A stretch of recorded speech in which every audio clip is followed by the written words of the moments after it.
Assalamualaikum warahmatullahi wabarakatuh. Halo teman-teman, kalian pasti tahu banget kan sama negara Jepang? Di buku sejarah, Jepang adalah salah satu bangsa yang pernah menjajah bangsa kita. Nah, hari ini kami akan membahas materi tentang kesadaran berbangsa dan bernegara serta penegakan hak-hak bangsa yang dibagi menjadi beberapa subbab. Di antaranya, yang pertama, pergerakan nasional. Lalu, penduduk Jepang membahas kedatangan Jepang di Indonesia, respon pendudukan Jepang, dan proses menuju Indonesia merdeka. Dan yang terakhir, keterkaitan piagam PBB dengan proklamasi kemerdekaan 17 Agustus 1945 dan pembentukan perangkat kenegaraan. Pada subbab pertama, kita akan membahas tentang pergerakan nasional. Pada abad ke-20 merupakan masa kebangkitan nasional negara-negara di Asia Tenggara.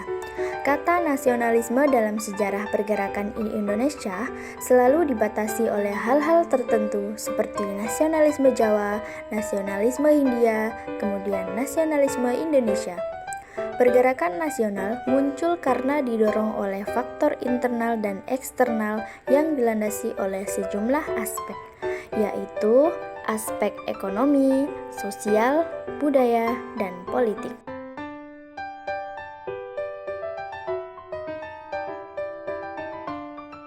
Ekonomi dan sosial didasari oleh diskriminasi dalam bidang politik dan ekonomi, semakin memperbesar pertentangan ekonomi dan menyebabkan semakin tingginya kesadaran ekonomi kaum nasionalis.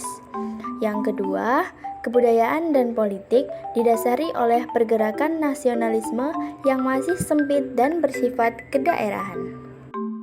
Di subbab selanjutnya, kita akan membahas tentang organisasi moderat dan kooperatif. Yang pertama, ada organisasi Budi Utomo. Pada tahun 1900, kelompok priai baru berpikiran maju dan memandang pendidikan sebagai kunci kemajuan. Lalu, pada tahun 1908, Budi Utomo didirikan oleh Dr. Wahidin Sudirohusodo. Dan yang kedua, ada organisasi Serikat Islam. Pada tahun 1909, seorang lulusan Osvia berprofesi wartawan mendirikan Serikat Dagang Islamiyah di Batavia dan Buitenzorg di Bogor. Tujuannya untuk membantu pedagang pribumi bersaing menghadapi pedagang Tionghoa. Ketiga, ada Muhammadiyah. Pada tahun 1912 didirikan oleh Kiai Haji Ahmad Dahlan di Yogyakarta. Islam dan kebangsaan serta sifatnya non-politik dan kooperatif menjadi asas perjuangannya. Bergerak di bidang keagamaan, pendidikan, dan sosial menuju kepada tercapainya kebahagiaan lahir dan batin.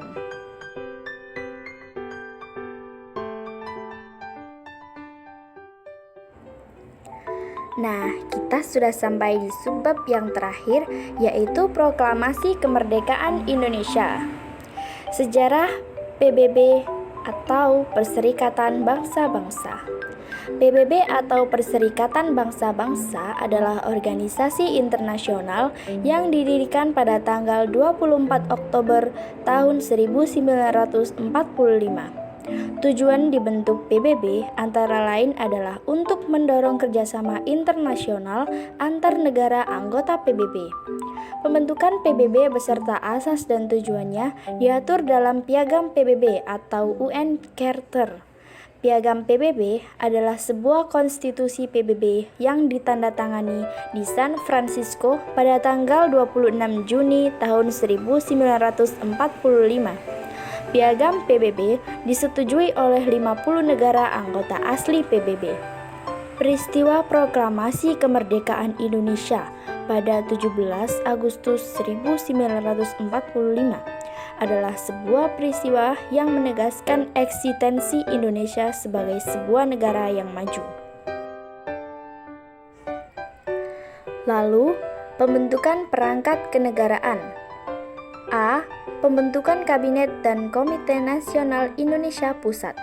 Komite Nasional Indonesia Pusat diresmikan pada tanggal 29 Agustus tahun 1945. Salah satu ketetapan KNIP adalah bahwa lembaga tersebut akan dibentuk di seluruh Indonesia dengan pusatnya di Jakarta. Dalam pembentukannya, beberapa ketetapan KNIP ditentukan. B. Pembentukan Badan Keamanan Rakyat. Pembentukan BKR yang bukan tentara dimaksudkan untuk menghindarkan rasa permusuhan dari kekuatan asing yang ada di Indonesia. Penyerahan kekuasaan Jepang kepada sekutu dan bukan kepada pemerintah Indonesia telah menimbulkan kembali rasa permusuhan bangsa Indonesia terhadap Jepang. Cukup sekian penjelasan materi dari video kami hari ini. Semoga video kami tadi bisa kalian pahami dan membawa manfaat bagi kalian semua. Terima kasih telah menyaksikan.